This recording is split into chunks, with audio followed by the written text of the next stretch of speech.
work, one whole day to play. Come on, everybody, wear your roller skates today. It's Saturday, Saturday, Saturday, it's Saturday, Saturday, it's Saturday, Saturday, it's Saturday, yeah. Hello, friends, and welcome to another episode of Career Exploration Saturday. I'm your host, Ebony Tyler. I have real conversations with real people about real jobs.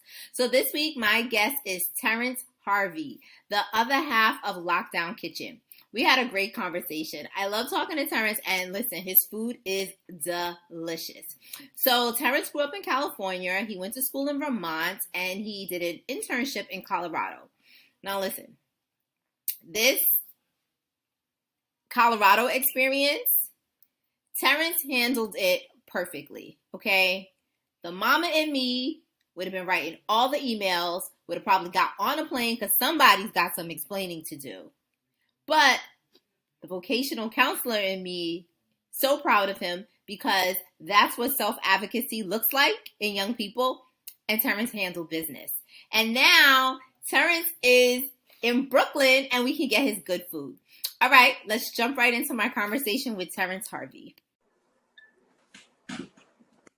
So welcome, Chef Terrence Harvey. Welcome to Career Exploration Saturday. We are so glad to have you here today. Hello. I'm happy to be here. So, you know, Terrence, like to start all the conversations off by tell us who you were at 16. Did you have it all together? Did you know that you wanted to go into this field that you're in now? I'm so excited to talk to you about today. You know, that's like a very interesting question because earlier today I was like not thinking about this, and I was just texting my friend, and we got in a conversation about like where I was at when I was 16 years old. And I was like, this is very interesting. We were talking about some other things that didn't have to do with all the way career, but career we also talked about too. But when I was 16, I knew I wanted to be a chef. I was going to like a charter school for culinary arts. And the main like push to go to that charter school was to make money. Because they had a restaurant at the school for that the kids kind of worked at and were paid to go to. So that was like my real motive because I wanted to make money. Because I had gotten a little job when I was 14 and like the taste of like having my own money kind of like, I was like, oh my God, I ain't got to ask nobody for nothing. I need to keep this going. And then that school opened and then like I started working but then like we were doing really high end events, like it was catering and there was like a restaurant and then like all the events were very high end and like I ended up like loving it and everything kind of was just like set in line. Like the chef there had all these connections at the school I went to in Vermont and like he got me like a scholarship and like I had all this like training early on. So I wouldn't say I had it together necessarily, but I did know what I wanted to do. I was glad to be able to be put in front of all that. So let's make a little connection. So the charter school that you went to was in California. Correct. And then was it the chef at your school? Was he the person who recommended that you go to Vermont for training for college? Definitely. One day, like after like maybe like the first year I was there, I was all like, I think I want to do this. I was like, if I wanted to like pursue this more like in depth, like do you have any like recommendations? And he was like, yeah, you should go to the New England Culinary Institute. Like I have friends there, like I can hook you up with them. And I was like, okay. I was like, let's do it. And then I ended up leaving in the middle of high school to go down there for like a week to go like check it out and like. Yeah, it was definitely all kind of like lined up and set up. Because he definitely like I didn't look at any other schools. Like he told me to go there, and then like he put me in contact. They flew me down there for a week, and then once I graduated, I worked for a little bit, and then went to school there. Wow. So is that New England Culinary Institute? Is that a 2-year or a 4-year school? 2-year and 4-year. They have an associate's program and a bachelor program. And I did the associates. Oh, okay. And then you worked in Vermont for a while? Well, the school was very hands-on. Like they had all the classes were like restaurants and bakeries and like big catering like events and stuff. Like we had like some like French classical cuisine training that was like written in the book. We had like art classes to kind of help you out with like the artistic side of like plating and stuff. But a lot of it was like in the restaurant. Like they're like all of my like class, we had to do a pop-up. Like they all hooked us all up. We had to like build a restaurant for a night from scratch. So I was definitely working. They were sometimes if I wasn't in class, you could pick up shifts to get paid in the restaurant because it was open to the public for like lunch and dinner every day. So sometimes I could pick up shifts in there. But yeah, so I guess I was kind of working out there, but only in relation to the school. So that school's very hands-on. And Super I mean, hands-on. Yeah. Culinary is very hands-on just It in general. It should be. It should be. Some schools don't have a hands-on approach, but it should be very hands-on because like when you get out of school, you're going to be working in a restaurant usually, and like you need to know how to work the line at like the base of it all. Mm-hmm. So like, yeah, that one. But that's why that school was a very good school because it was very hands-on. And the classes were like 6 people, so it was like very small classes, like very one-on-one with the chef. It was good school. So after that, did you go back to California? Because I'm very curious, how did you make your way to New York? So after school, I went on internship in a city in Colorado Springs. I went to this huge resort in Colorado called the Broadmoor, and they had like 9 or 10 restaurants in the resort. It was like a lot, but it was like this big resort, this big name, and I worked at a couple of the restaurants there. I want to say I was there for like 9 months, just kind of bouncing around to each restaurant. And after that ended, I was kind of like figuring out where I'm gonna go. I was like, should I go back to California? I was like, that was an option, but I was like, that's not really what I'm trying to do. I was like, I'm supposed to like fly away, you know, kind of spread the wings and go. and so I had a friend in New York that was on her internship, and she like hooked me up with her cousin who gave me a place to stay, and then like my school found me a job in New York, and I was like, okay, let's do it. But I didn't really, it's interesting, I never visited New York. I didn't really know too much about New York before I came here. I kind of was like, oh yeah, like they got a job for me, I got a place to stay, let's like do it. Which was good and bad, because I wasn't scared. I probably should have been a little bit though. I should have thought about it, but we're here now. No, I love it because it's you're young and you're fearless and you just want to go out and explore the world, get new opportunities. No, shoot, do it. Yeah, but I should have. New York is a lot, you know. You gotta learn how to do things. But you do. You gotta navigate it. You do. Yeah. So, I mean, you've been in Vermont and Colorado. You're a Black man in these, white states. What was that like? And I mean, I've been to Vermont, and it's not a lot of us up there. So like, and of Colorado, certain parts. So like, what was it like being from California, going to the West Coast and the East Coast, and then super north, and then Colorado? What was it like being in those spaces, and what did you learn? Well, I was so young. I didn't, the language I have now was not the same that I had then. So at that age, I was experiencing racism for sure, but I didn't really know how to like process it. Like I remember there was that one point when I used to have long dreadlocks that like went down to my back. And I remember when I first moved to Colorado, they actually told me that I couldn't work because of my hair. They said I couldn't work because of my hair. They're like, it needs to be like at your ear length, like not past your like shoulders. And like, I was like, this is like a protector style. Like I'm growing my hair, like it's dreadlocks. It was nice dreads. I can put them in a ponytail, and they're all just like, no, I'm sorry. Like we can't have that in this like white space, you know? Oh, like, wow. Yeah, it was crazy. And I was like freaking out. I was like, I'm here. I'm in my apartment that I'm here already in. And they were like, no. But then like I ended up having to like call my school, and then the executive chef of all the restaurants went to my school. So that's how I got the internship in the first place. So I called my school like called him, and then like he like called me, and he was all like, Yeah, and he's like, you're fine. Like, I was an intern. I wasn't there full time. I was only there for 9 months. So he like kind of smoothed it out. But like the base of it, they weren't even gonna let me work because of my hair. And I was like, that's illegal now. You can't do that. There's like a natural hair like act that you can't do that. Cause I'm not the only person that has that problem.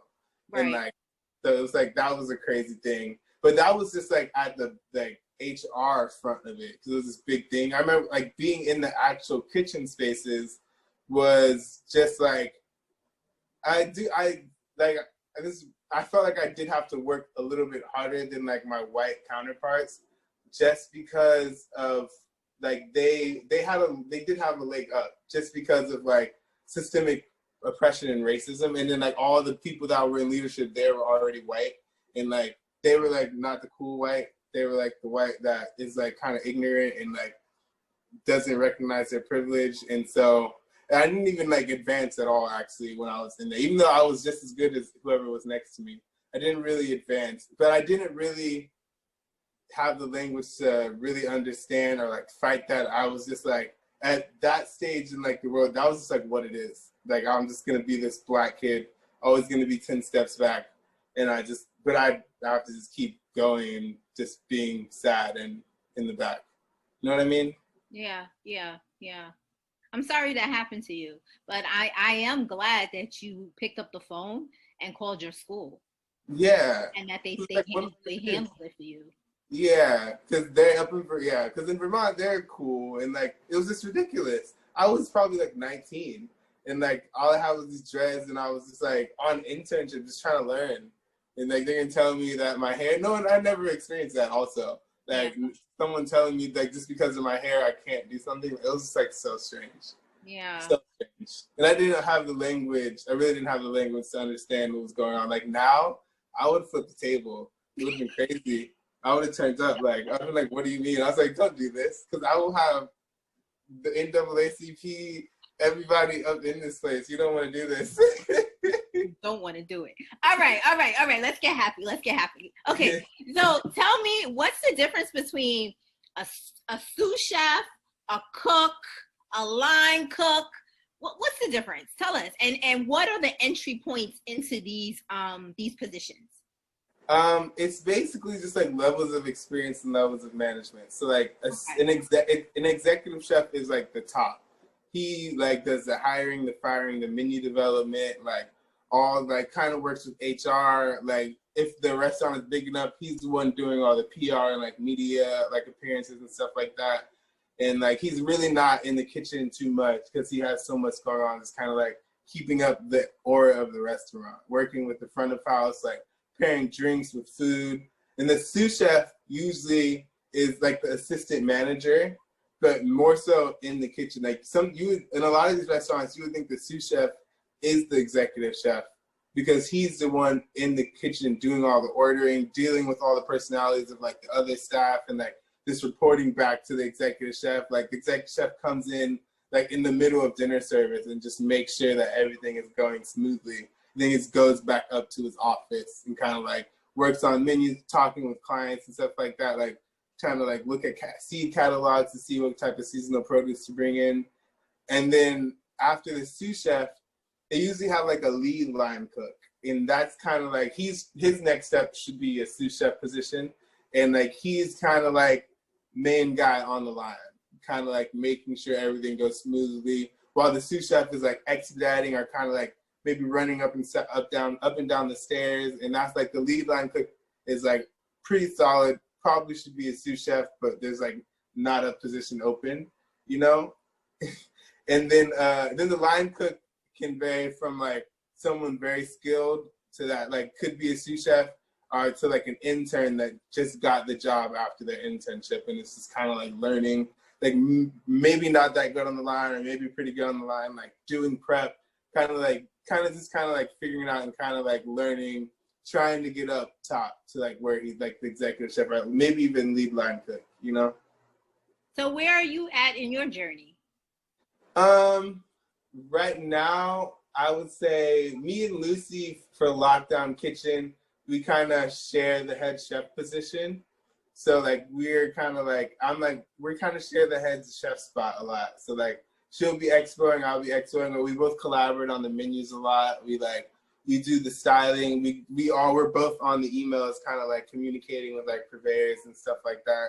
So I'd say with this venture I have right now, I would say we're like executive chef, but there's two of us. So how did you guys form Lockdown Kitchen? Because we had Chef Lucy here.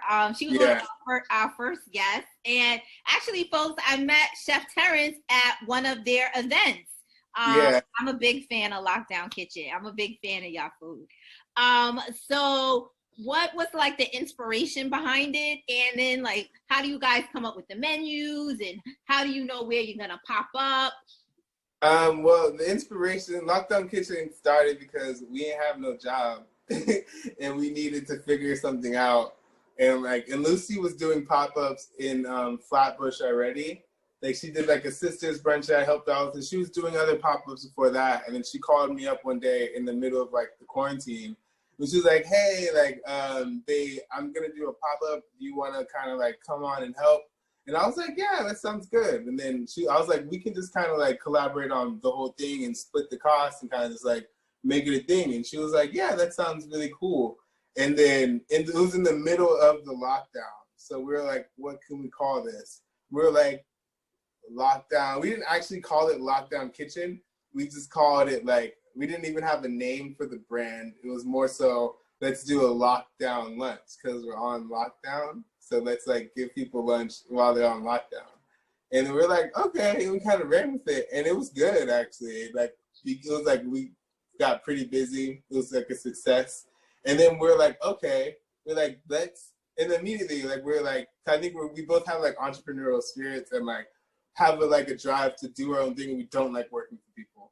So we were like, let's just make it a thing. Like the next one, like let's make a thing, like let's make stickers, like let's brand it, like let's make an Instagram and like everything. And then we decided to call it Lockdown Kitchen. And then now we are the Lockdown Kitchen. Like we pop up, we've done like 6 in the past like 3 months.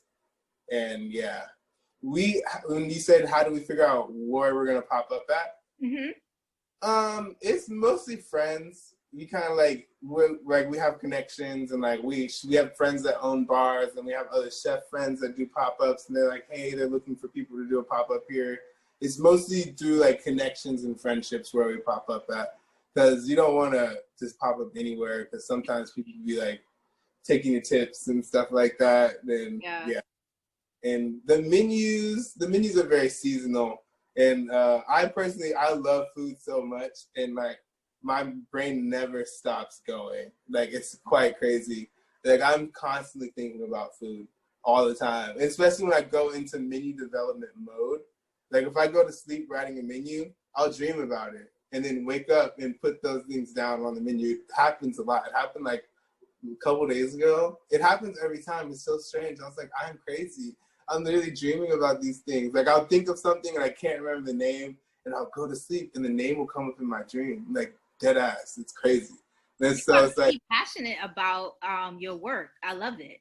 Yeah. And sometimes I'm like, I need to take a break, because it's like, but my brain just is always going. It never stops. It's like, I don't know. It's definitely a lifestyle. And like I'm just surrounded by food all the time, so I'm like constantly getting inspiration, and like I'm taking a vacation at the end of the month, but it's work, but I'm gonna be like around food. So that's how the menu development goes. It's just like things that are in my head. I'm always jotting them down, and like we're doing fried pickles on the next one, and I've been like dreaming of fried pickles like since 2 months ago. So like now we finally get to do it. We're gonna do like a BLT because I have the tomatoes growing outside, and like we do a really good fried chicken sandwich.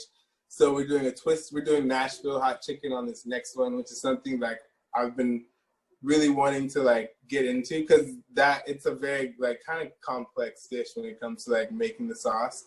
So it's just like whatever, just like kind of like whatever our creative juices are going. And like Lucy makes a really good Cuban sandwich. Oh, yes. Yeah. Yes. I've had her Cubanos. They are delicious. Fire. So like we're gonna like run that for the next one, because everyone loves those. People like flock for those Cubans. So Mm-hmm. kind of like a mix of like what works and like what we've done and like what we want to do.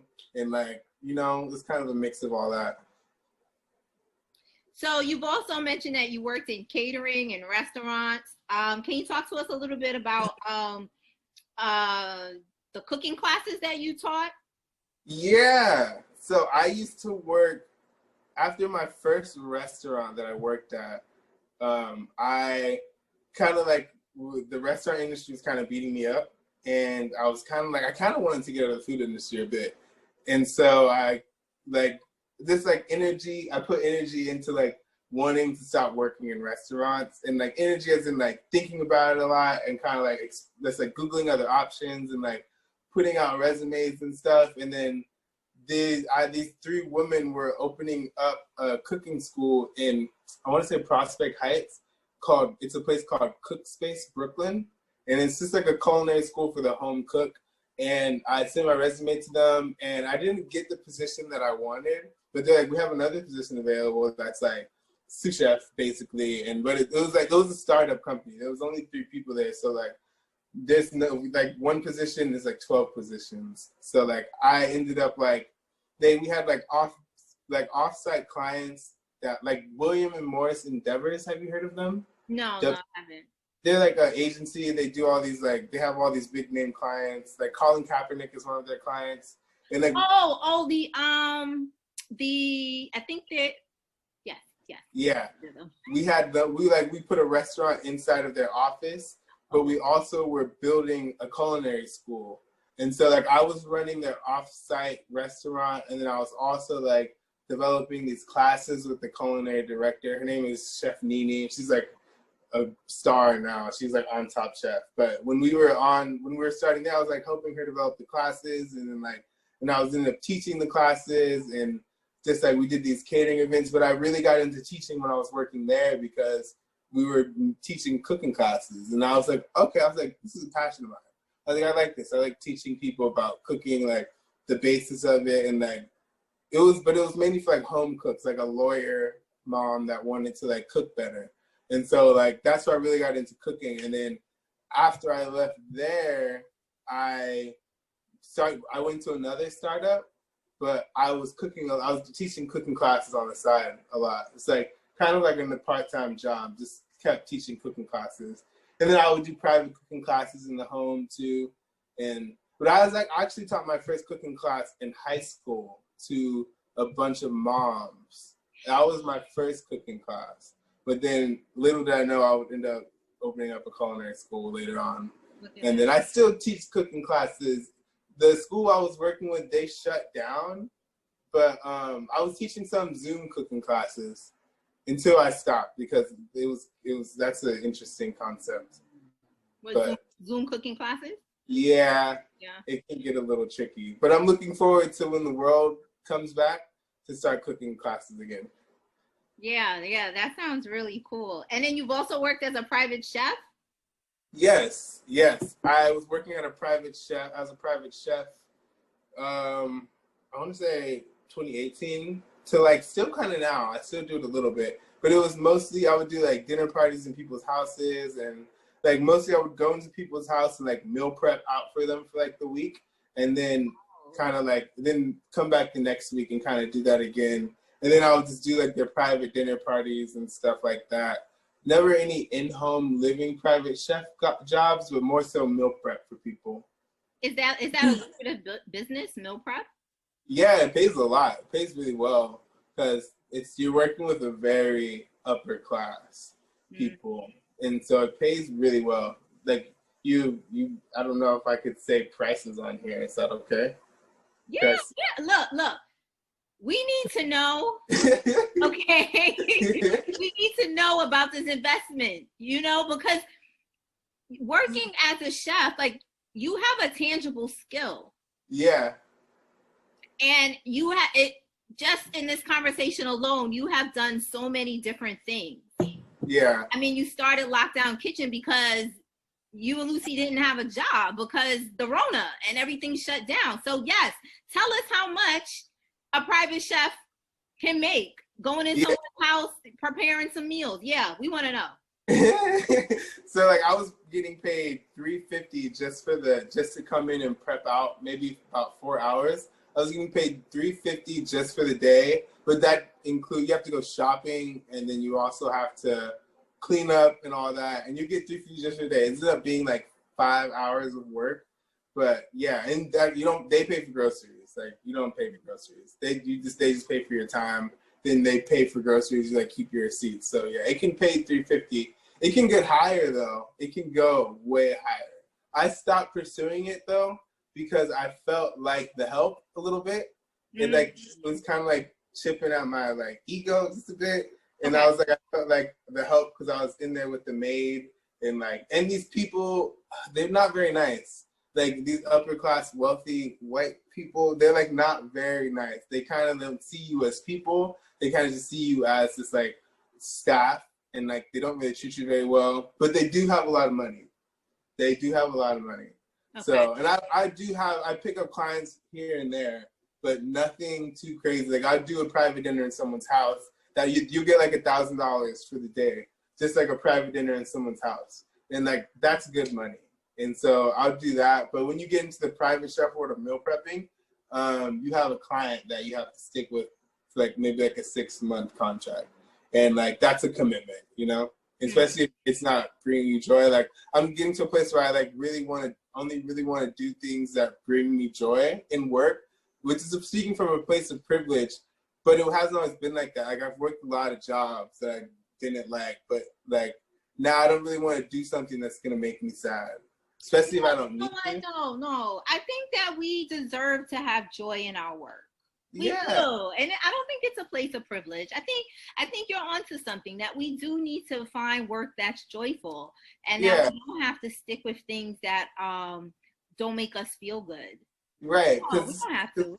Because we work so much, you know, it's a big part of our life. Like we have to work, so like I think it's important to like be happy while you're there, because that's all we're trying to do is just be happy at the end of the day. Have you ever tasted food that was made by somebody and you was like, damn, they was mad when they made this? Yes. You can definitely taste the love and not taste the love. Yeah, so I mean, we want Terrence to be happy when he's cooking up that food. Yeah, thank you. Okay, so do you have any advice for a young person who wants to go into this field, who wants to go into a chef? Yeah, I would say try out a lot, do your research, get a mentor. A mentor is important. A mentor really helped me. I didn't have a mentor at first, and then maybe like 2 years into my career, I ended up getting a mentor. It just helped a lot. Just like having someone you can have open conversations with, someone that you can tell how you feel, and like they can help guide you into the right path. Because the food industry can be super, like, it can be polarizing because there's so much going on, and that you can do so much and you just don't have the tools. So I would say get a mentor. I would say it really is important to kind of like, for like maybe like your first 2 years, maybe year and a half, to kind of just like really put your head down and work and just like kind of like learn as much as you can, especially if you know you just are new. Just try to learn as much as you can. Also, I would say work for someone that you want to be like.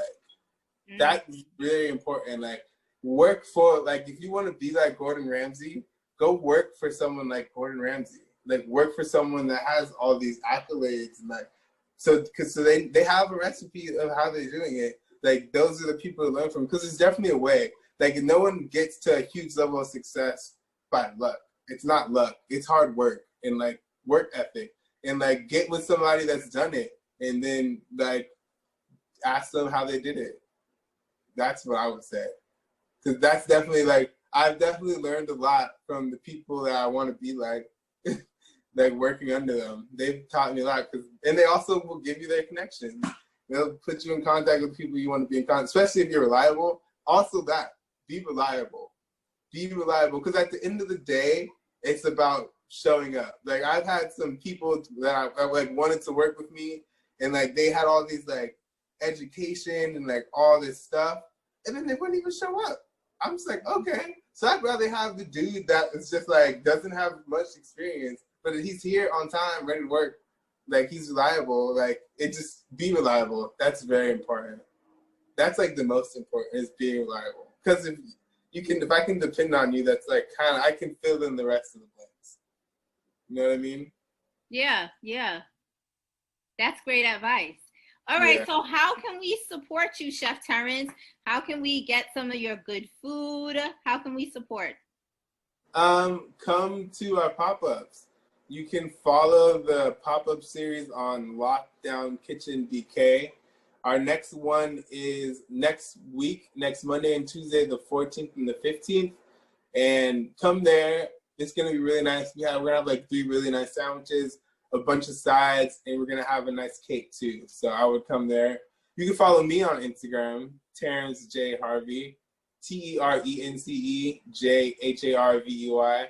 You can see what I'm doing, because I do Lockdown Kitchen, but I also do other things, so that you can kind of come see where I'm at. I might be, like, I have a residency in Vermont at the end of this month, and like I'll probably have another residency somewhere in New York City in the next like 2 months, and you could come and check it out. Come get some food. I would just say hi if you want to say hi. That's fun too. Do you hear this, folks? Chefs have residencies. That's what I'm talking about. Chef Terrence, thank you so much. This was great. Thank you for sharing all of this, your whole journey with us. It was awesome. Thank you. No, thank you. I'm so happy to be here. Thank you, Terrence. Thank you so much for sharing your story. Wasn't it a lot of fun? So some takeaways. Mentorship. It keeps coming back, folks. Mentorship. Work for someone that you want to be like. Learn everything you can from them, and then go be great on your own. 2, do the work that brings you joy, because you deserve happiness. And 3, it's not luck, it's work ethic. Be reliable. Welcome to the Liberated Success community, Terrence. And folks, if you are in New York this week, you need to come to Park Slope and get some of these good eats from Chef Terrence and Chef Lucy. They are bringing Lockdown Kitchen to Park Slope on Tuesday. Now, this pop-up is special. You have to order online, and then you pick the food up on the stoop.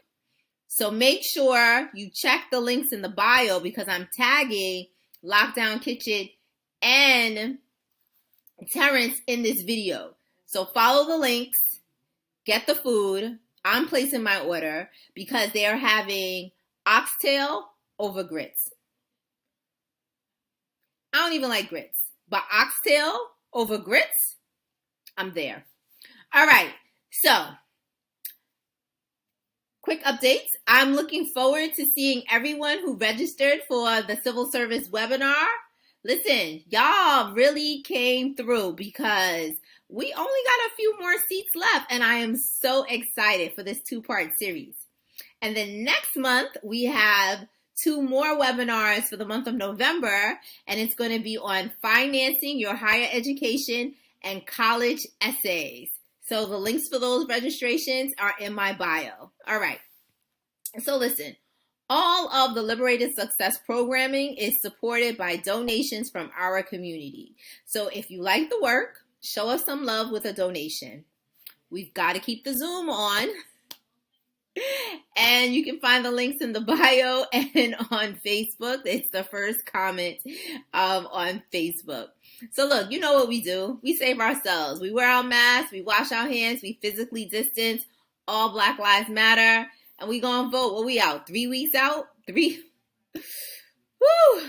Biden-Harris, yo. Biden-Harris. All right, I'll see y'all next week. I gotta go place my order for Lockdown Kitchen. Bye. Crazy work.